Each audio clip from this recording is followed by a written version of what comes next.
গপ্পটপ্প শুধুমাত্র কলকাতার অনুলিপিতে।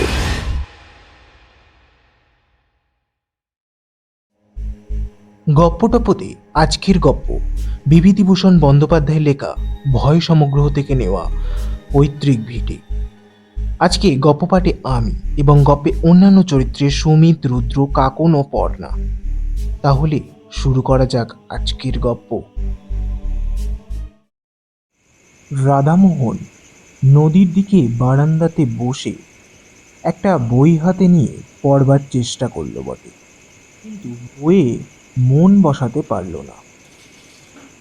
কেমন সুন্দর ছোট্ট গ্রাম্য নদীটি, ওপারে বাঁশবন, আমবন বহুকালে, ফলের বাগান যেন প্রাচীন অরণ্যে পরিণত হয়েছে। একা এত বড় বাড়িতে থাকতে বেশ লাগে, খুব নির্জন। পড়াশুনো করবার পক্ষে কিংবা লেখা টেখার পক্ষে বেশ জমজমাটি জায়গাটি। তাদের পৈতৃক বসত বাড়ি বটে, তবে কতকাল ধরে তাদের কেউ এখানে আসেনি, কেউ বাসও করেনি। রাধামোহনের বাবা শ্যামকান্ত চক্রবর্তী তার বাল্যকালে এ গ্রাম ছেড়ে চলে যান। মেদিনীপুরে তার মামার বাড়ি, সেখান থেকে লেখাপড়া শিখে মেদিনীপুরেই ওকালতি করে বিস্তর অর্থ উপার্জন করে এবং সেখানেই বড় বাড়িঘর তৈরি করে। স্বগ্রামে যে একেবারেই আসেনি তা নয়, তবে সে দু একবারের জন্য এসে বেশি দিন থাকেও নি। এত বড় পাশওয়ালা উকিল থাকলে তার তো চলতো না। গ্রামের বাড়িতে জ্ঞাতিবাইরা এতদিন ছিল, তারা সম্প্রতি এখান থেকে উঠে গিয়ে অন্যত্র বাস করছে, কারণ গ্রামে বসে থাকলে আবার সংসার চলবার তো কোনো উপায় হয় না। যা কিছু জমি জমা আছে না দেখলে আর থাকে না। বাড়িটারও একটা ব্যবস্থা করতে হয়, না হলে বাড়িঘর সব নষ্ট হয়ে যাবে। রাধামোহন নিজে গত বৎসর ওকালতি পাশ করে পরলোকগত পিতৃদেবের পাশে বসেছে। এবার দেশের চিঠি পেয়ে পুজোর ছুটিতে একাই গ্রামের বাড়িতে এসেছে, বাড়িঘর এবং জায়গা জমির একটা বিলি ব্যবস্থা করতে। পাশের বাড়ির বৃদ্ধ ভৈরব বাড়ুজ্যে দুদিন খুব দেখাশোনা করেছেন। তিনি জোর করে তার বাড়িতে রাধামোহনকে নিয়ে গিয়ে কদিন খাইয়েওছেন, নইলে রাধামোহন নিজেই রেঁধে খাবে পৈতৃক ভিটেতে, এটাই ঠিক করে এসেছিল। ভৈরব বাড়ুজ্যের বড় ছেলে কেষ্ট এসে বলল, দাদা চা খাবেন? আসুন। তুই নিয়ে আয় এখানে কেষ্ট, বেশ লাগছে সন্ধ্যাবেলাটা নদীর ধারে। আনবো? সেই ভালো, যা। গ্রামের সবাই অবশ্য আত্মীয়তা করছে, ভালোবেসেছে। বৃদ্ধ লোকেরা বলেছে, তুমি তো শ্যামাকান্তদার ছেলে না? কেন হাত পুড়িয়ে রেঁধে খেতে যাবে? আমরা তো এখনো মরিনি। এসো, আমাদের বাড়িতে এসে খেয়ে যাও।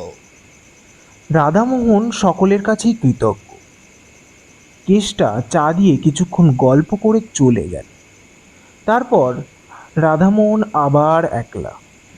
অন্ধকার রাত্রি, মধুমতির জলে তারা ভরা আকাশের ছায়া পড়েছে। রাধামোহন বসে বসে ভাবছে, এই বড় বাড়িটা ঠাকুরদা তৈরি করেছিলেন কেন এখানে? সেকালে পুলিশের দারোগা ছিলেন তিনি, অনেক পয়সা রোজগার করেছেন বল, কিন্তু বৈশ্বিক বুদ্ধি ছিল না। এই বন জঙ্গলে ভরা গ্রামে কেউ পয়সা খরচ করে বাড়ি করে? কি কাজে আসছে এখন? আচ্ছা, সুরো কি অলওয়ালাও যদি বাড়িটা নেয়, তাহলে পুরনো ইটের দরে বাড়িটা বিক্রি করা যায়। খুট করে কিসের একটা শব্দ শোনা গেল। রাধামোহন দেখল 10-11 বছরের একটা টুকটুকে ফর্সা মেয়ে ঘরের দাবার আড়াল থেকে উকি মারছে। ঘরের মধ্যে হ্যারিকেন জ্বলছে। বারান্দাতে সামান্য আলো এসে পড়েছে, সুতরাং একেবারেই যে অন্ধকারে সে বসে নেই। ভৈরব বাড়ুজ্যে একবার ছেলে পাঠায় তো একবার মেয়ে পাঠায়। লোকটা খুব যত্ন করছে বটে। ও বলল, কি খুকি, ভাত হয়েছে বুঝি? একটু পরে মেয়েটি সংকোচের সঙ্গে বাইরে এসে দাঁড়ায়। রাধামোহন বলল, তোমার নাম কি? লক্ষ্মী। বেশ নাম। পড়াশোনা করো? উহুম, গান জানো? উহুম। রাধামোহন হেসে বলল, তবে তো মুশকিল দেখছি। বিয়ের বাজারে তুমি যে বিপদে পড়বে। আর রান্না বান্না জানো? বালিকা ঘাড় নেড়ে জানায় সে জানে। ওই একটা ভালো গুণ রয়েছে তোমার। কি কি রান্না জানো? সব। সব? বা, বেশ খুকি তুমি, বসো। বালিকা সজ্জলভাবে ঘাড় নেড়ে বলল, না, বসবো না। কেন, কাজ আছে? না, তবে বসো। না, আমি যাই, তুমি খেয়ে এসো। যাচ্ছি। ভাত হয়েছে? তোমার খুব খিদে পেয়েছে না? যাও, খেয়ে এসো। রাধামোহন কি একটা বলতে গিয়ে পিছনে ফিরে দেখল খুকি কখন চলে গিয়েছে। সে একটু পরে বাড়ুজ্যে বাড়ি খেতে গেল। ভৈরব বাড়ুজ্যে বলল, এসো বাবাজি, বসো। রান্নাও হয়েছে প্রায়। রাধামোহন বলল, হ্যাঁ, আপনার মেয়ে ডাকতে গিয়েছিল যে। খাওয়া দাওয়া করে রাধামোহন চলে এলো একা। নির্জন বাড়িতে তার বেশ লাগে। তার পূজ্যপাত পূর্বপুরুষেরা যেন অদৃশ্য চরণে এখানে বিচরণ করে। এই বাড়িতে তার পিতামহ বাল্যকালে খেলে বেরিয়েছেন। তার পিতামহী নববধূরূপে প্রথম এসে দুধে আলতায় পা রেখে দাঁড়িয়েছিলেন এ বাড়ির প্রাঙ্গণে।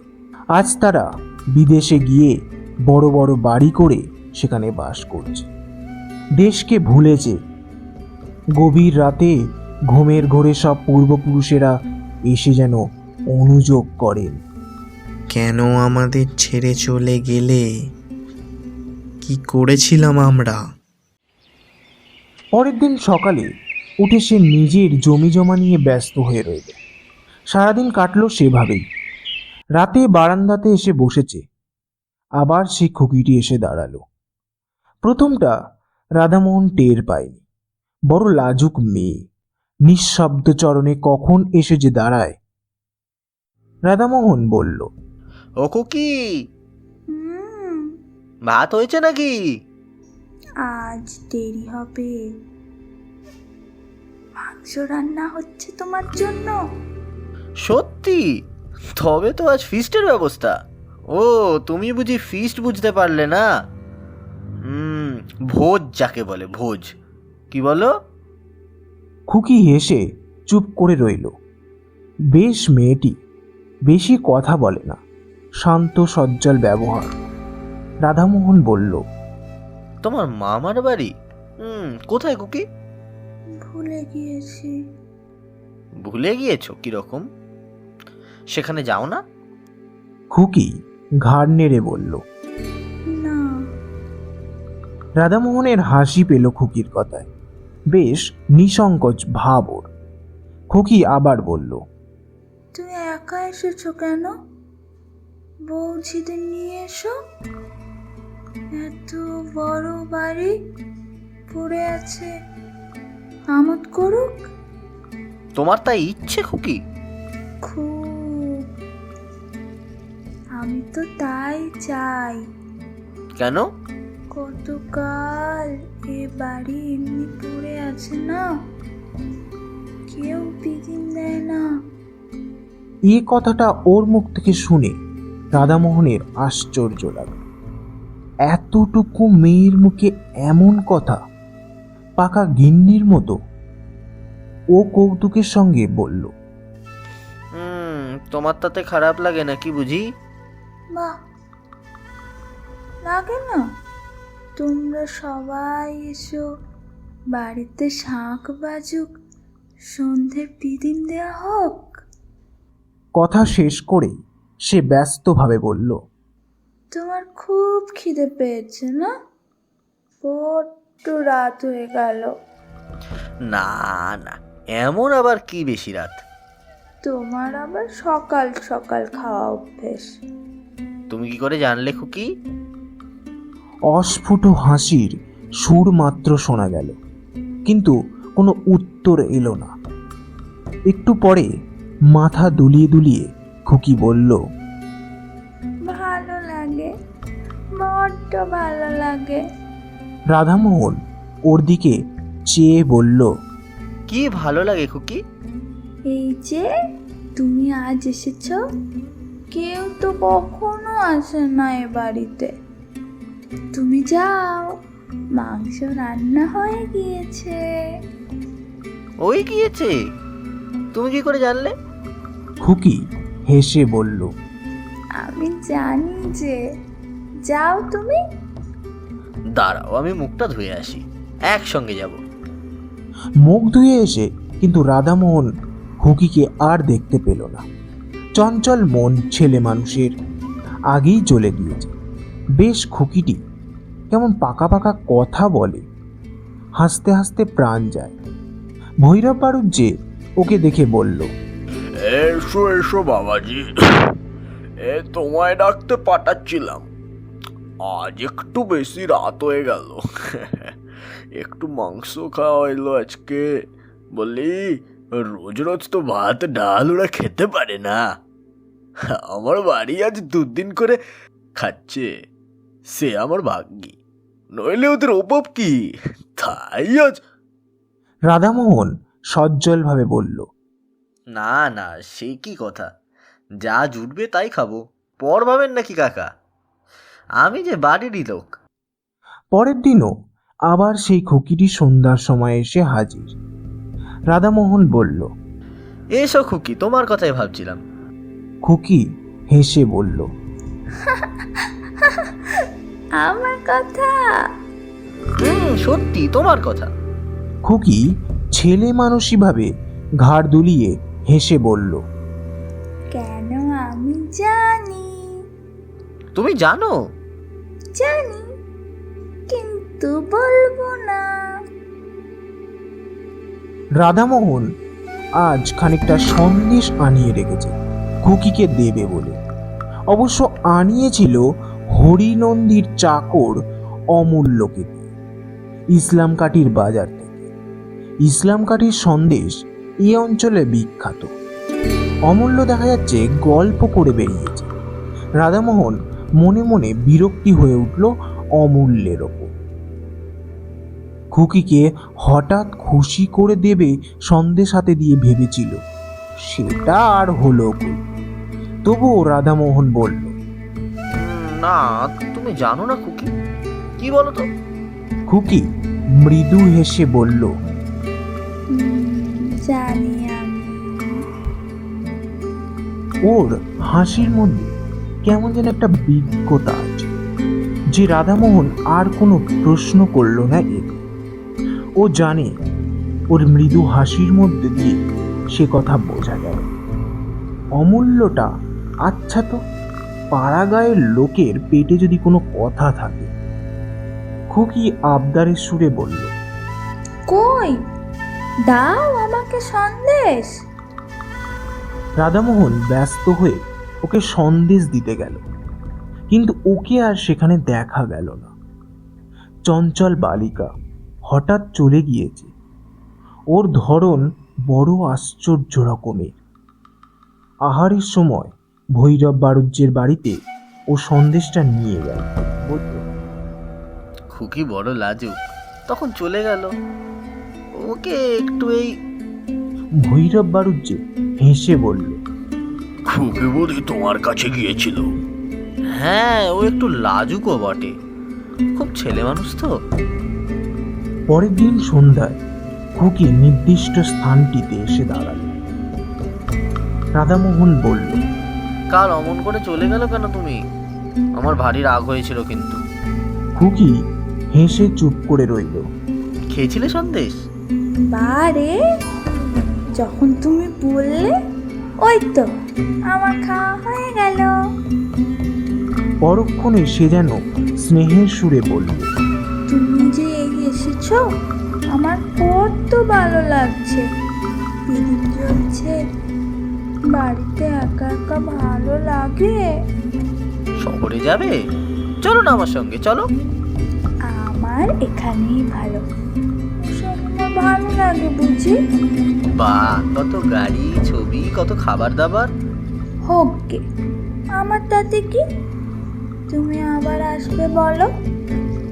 আসবো নিশ্চয়ই, কেন আসবো না? এতদিন তো আসোনি। ভিটেতে সন্ধে পিদিম জ্বলেনি তো। আচ্ছা, আসি আজ। তুমি তো মঙ্গলবার যাবে। রাধামোহন একটু আশ্চর্য হলো।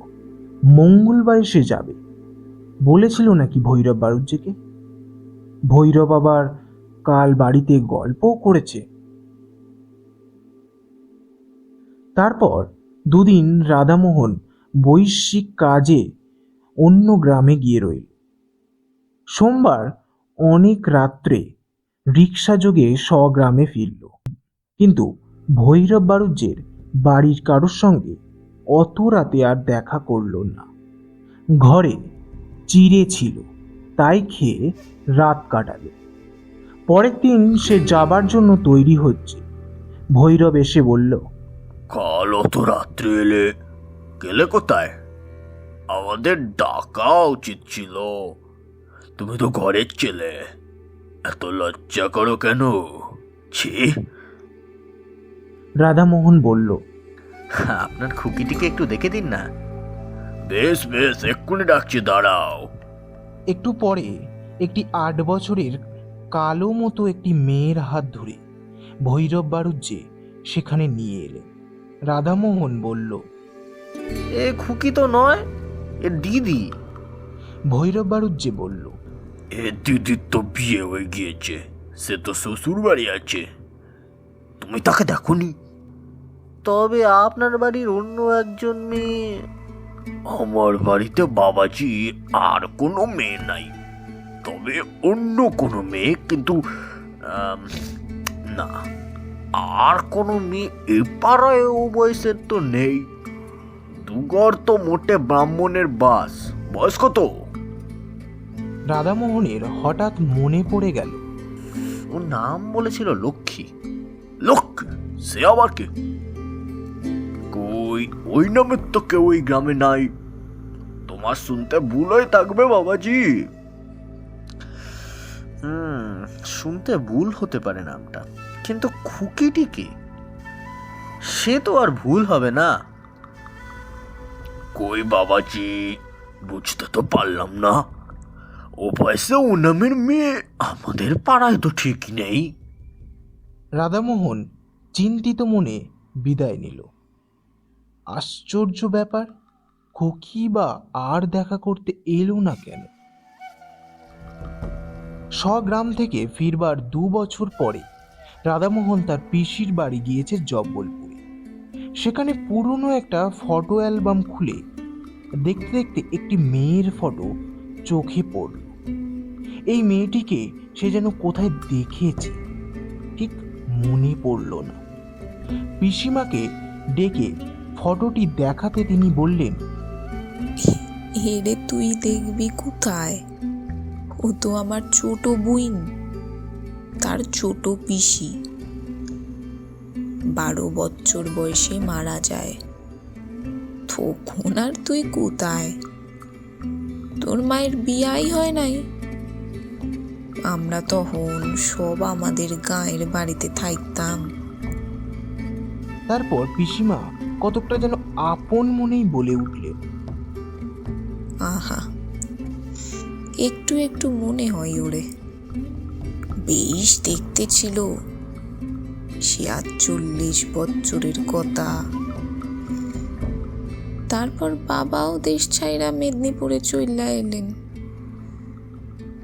দেশের বাড়িতে আর যাওয়া হয় নাই। বিয়ার পরে আমি একবার মোটে গিয়াছিলাম, সেও আজ নয় কইরা 20 বছর আগের কথা হবে।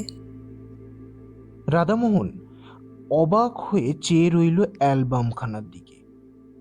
হঠাৎই তার মনে পড়ল এবং বলল, কি নাম ছিল ছোট পিসিমার? পিসিমা উত্তর দিলেন, লক্ষ্মী।